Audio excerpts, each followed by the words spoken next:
ทำไมข้าก็ยินนาสวมเสียมันพี่น้องเฮาข้าจำใจลูใหญ่งามเสียงก่อนเสียงวันทิ้งยังหลายครั้งหลายครั้งพี่น้องเฮาข้าสู่ดามาถึง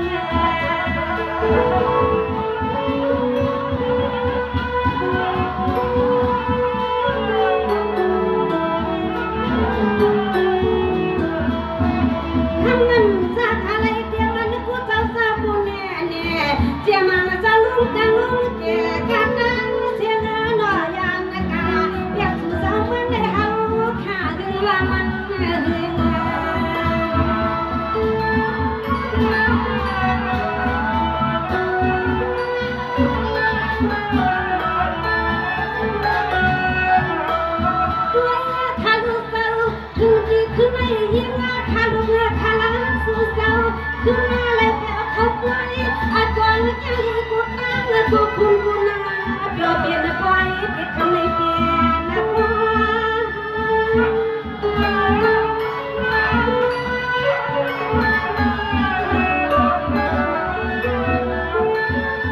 ทำในด้วยก่อนถ้าลุงมาซาคากูเจ้าคุณเนี่ยทำในสู่จำซาคากูเจ้าคุณเนี่ยเสียมาเจ้าลุงเกลียลุงกันจำเป็นที่มันหวานแต่เขากูวันกูเมื่อกูดีกูเปลี่ยนหวานไปหน่อ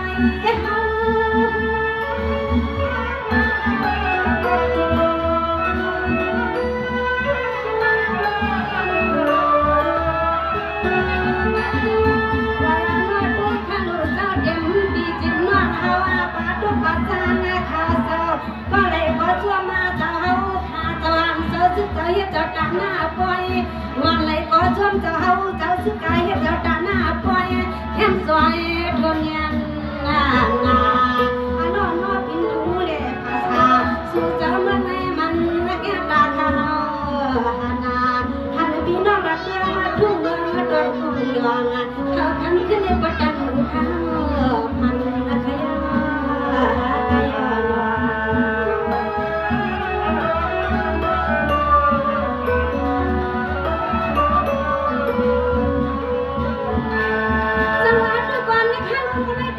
พี่น้องเฮาเขาวันทุ่งหวานพี่น้องหน้าหวานค่ะเขาในเสียงกวางสูบพ่อโมหัวนะคะนะพี่น้องเฮาเขาในเสียงกวางสูบพ่อโมหัวด้วยวันลูกเขาลุกมาจับกันไหลลับจะตาหนาวเขามีคำก็อำทีถ้าความปาลมีเขาจะเฮาก่อนเนี่ยคำเสน่ห์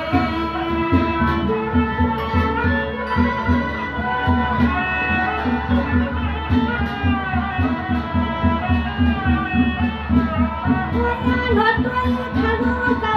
วันไหลก่อนวันไหลเตรียมคำว่าใครเอาเจ้าเตรียมคำซึ้งใครเอาหน้าเตรียมลูกกวางเลี้ยงวันทุกมุดวางนั้นปันในปวดตังเจ้าคุณจะนั่งตัวมันจะด่าหน้าเจ้าคุณจะนั่งตัวมันจะด่าหน้ามันไม่แก่ที่กินสอนขอวางเจ้าเขา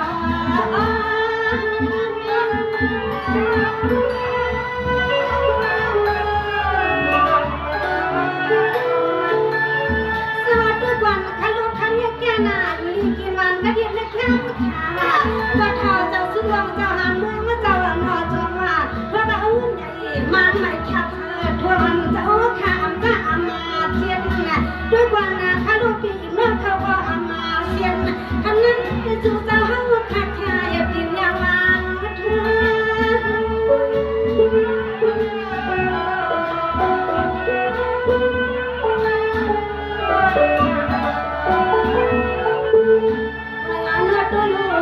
พี่น้องเฮาวันเมืองมาที่เลยค่ะพี่น้องเฮารักมาเรื่องงานทุกเมืองที่เลยค่ะไปเขาว่างเขาเฮาทำมาไหลสักคืนเลยกินกามาไปวัดมาที่เรื่องน่าจะเฮาก็แค่มาเพื่อน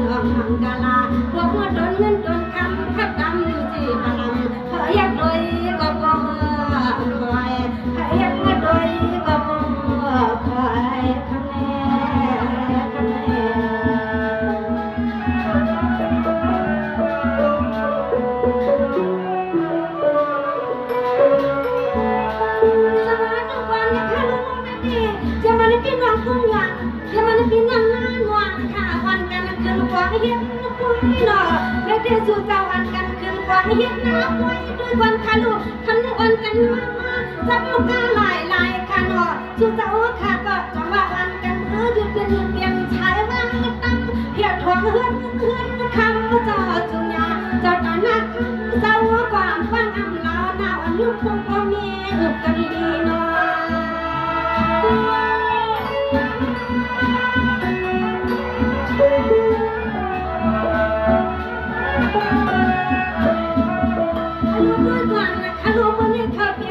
วันนั้นเหลือได้สิ้นเจ้าสิ้นเสียคำวันนี้คิดประดันเมืองยังเมืองพีด้วยดีลีกว่ามันแค่เตียนปีเฮือนเจ้าตั้มใครเอาเจ้าด้วยดีลีกว่ามันแค่เตียนปีเฮือนเจ้าตั้มอาจ้วงเฮือนเจ้าเฮาให้เงินไหลคำในดินบนไหลคายิ่งเพชรกายเพชรมากหน้าเฮือนอำตันดีเสียกรรมเจ้าเสียกัน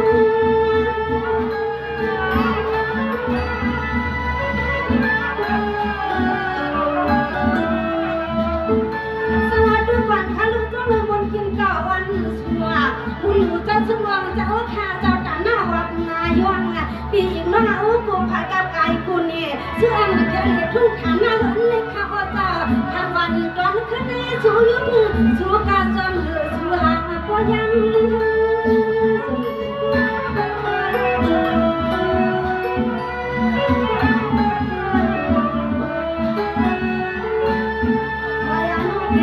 เก็บน้องเอาว่าเขาอยู่ทำไมใครเอาเขาเก็บก็ยิ่งเลยใจหันหาตุเสียนใครเอาที่ผมปาเล็กเทอันจวนใหญ่เที่ยวเกินไม่เลี้ยยาวกูดังแล้วก็กูนั่งยุบยอมพันพ่อมากระจอมกวางก็กูนั่งแล้วไปขวายมายอมวันยุบกระจอมกวางทะเล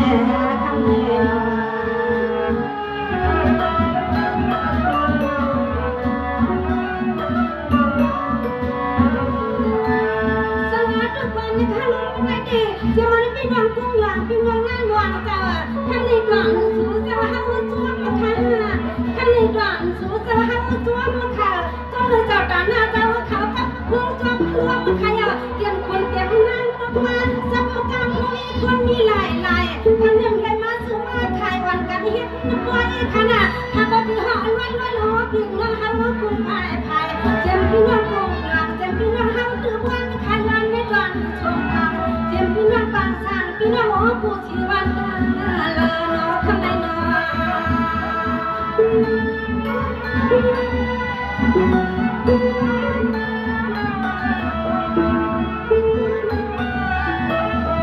ว่ายันมาช่วยมาญาติเจ็มพี่น้องเฮาถือวันในใครเอาเศร้าเจ็มพี่น้องเฮากวนกูเมืองขานอนนัวคำนั้นใครก็ฮิวามาลูวันนี้จูกันลูกกวางเลี้ยงกวางทุกขึ้นกันเนาะใครก็ฮิวามาเฮาคำมือบนมือดอกไว้เจ้าสามซึ้งใครก็ฮิวามาเฮาคำมือบนมือดอกไว้เจ้าสามซึ้ง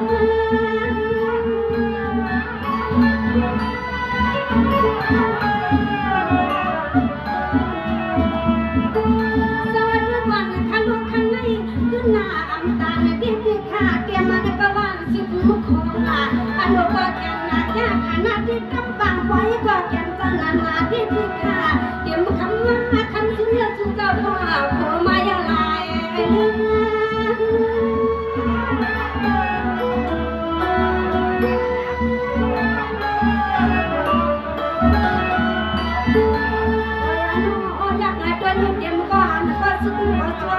น่าเจ็บก็ดำเขาพัดน้ำกับวันเด็กก็ช่วงนิ้วช่วงแค่เจียมปีเจียมน้องเอาขาเจอไรมาหัวหัวล้วนอยู่กับชาดังสู่เจ้าเขาขาชาทุกวันมาจากกันหน้ามีอาการทำบ้านหลังนี้ปีไหนคืนล้มคืนเรือจอมจะตาหน้าคำจะมีกรรมถ้าบ้านหลังนี้ไว้จะปีไหนคืนล้มคืนเรือที่อ้อ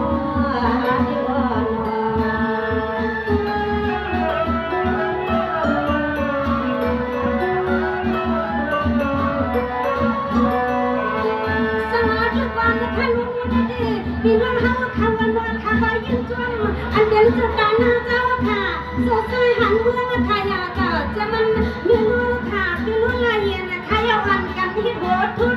ขณะเดี๋ยว มคนเก็บงานเฮียนาป่วยขันว่าลูกว่าขันที่ห่อลอยไปเอาเถื่อนพี่น้องเขาพาลายคุณหลายเมืองขันให้ซื้อจ้าซื้อจ้าซื้อกวางเสียงลูกกวางเลี้ยงวางวางเสียงลูกกวางเลี้ยงวางวางอย่าว่าเขายวางย้อนนิยมวาง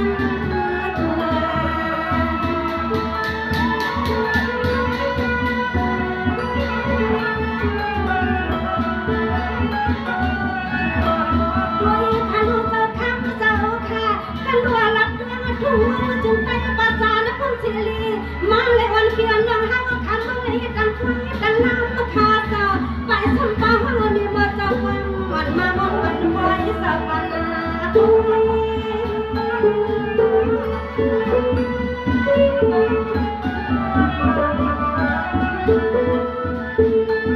เรียกด้วยก่อนนะข้าลูกพี่น้องห้าวข้าเจ้านั่งเรือพี่น้องกุ้งวันพวกพายกรรมกายปีน้องวันน้านวงขอให้ผู้เล็กกับมวลนักซา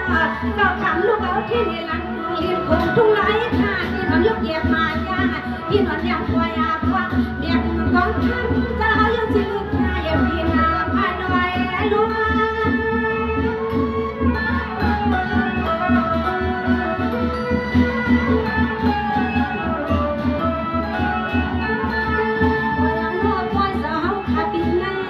โดยข้าลูกเจ้าว่าเจ้าเฮาข้าปีแน่ก็ได้ก็มาเจ้าได้ก็มาใครเจ้าจับมือขึ้นรถนักการผู้วันผู้เมืองยุบมันเครื่องเลี้ยงตั้งเจ้าเงินเจ้าคำเจ้าทับเดินตามตาก็บ้านเขาใครวันนัดวันสุราปังปันหัวปีปันน้องเจอจับไปกมาเรื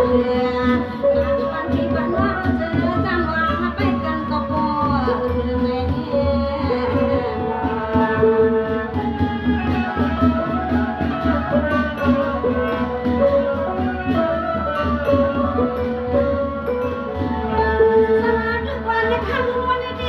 ี่มาหาว่าเขาหน้าหนวดเจอวันกันวนกันดังคืนนะคะไม่ได้วันกันวนกันดังคืนใครคือกันเจ้าตาหน้าถามเจ้าว่าเขาลงแล้วก็เอาเมืองใต้พัดทางก็จะเอาอยู่สิข้างเชียงยาเชียงเดวันพี่เอาเมืองเฮาและยึดเงินดำไว้กันลามเยอะมันยาวันในกระทรวงกว่า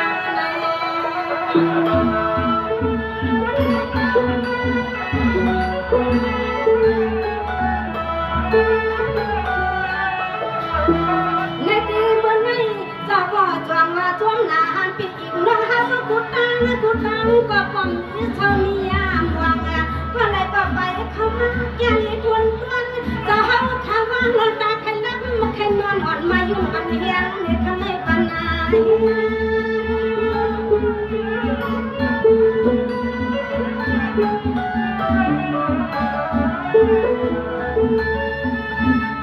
เมื่อด้วยขนุนเจ้าสัวมาที่ปีขาจุดจ้าเขามีใครจับมือเสียง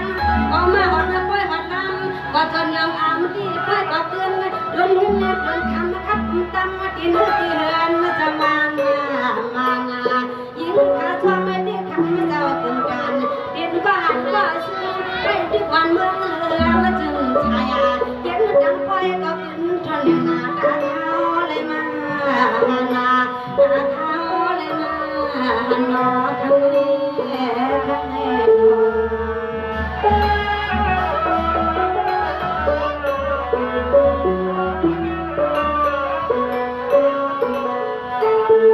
สงบด้วยวันนี้ข้าลูกคนใดดียิ่งตัวขยาววันทะเลเจ้าขาจะหันเมืองค่ะ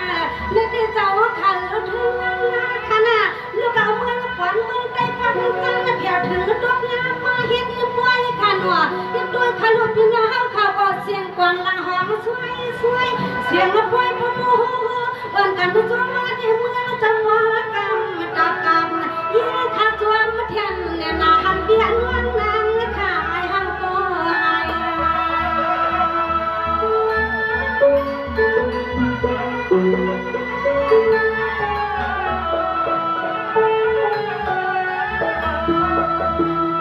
ข้าลูกเจ้าคำเจ้าขับว่าควรเท่าเจ้าบุกวันดับขับนาวันนาเมืองก็เฮือนกุตาที่คือข้าขยา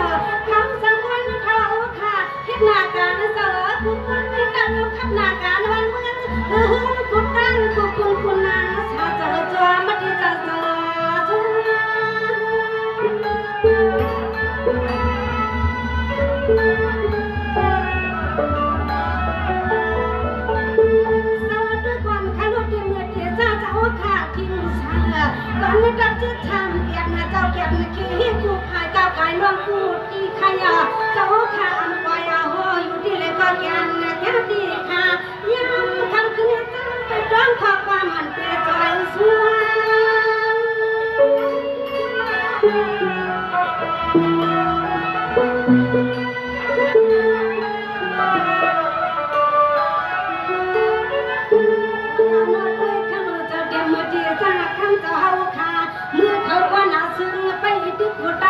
เต็มมือเดียวจากคำเจ้าเฮาขาดดินยุกวางเลี้ยงถึงปักไม่ตัวนา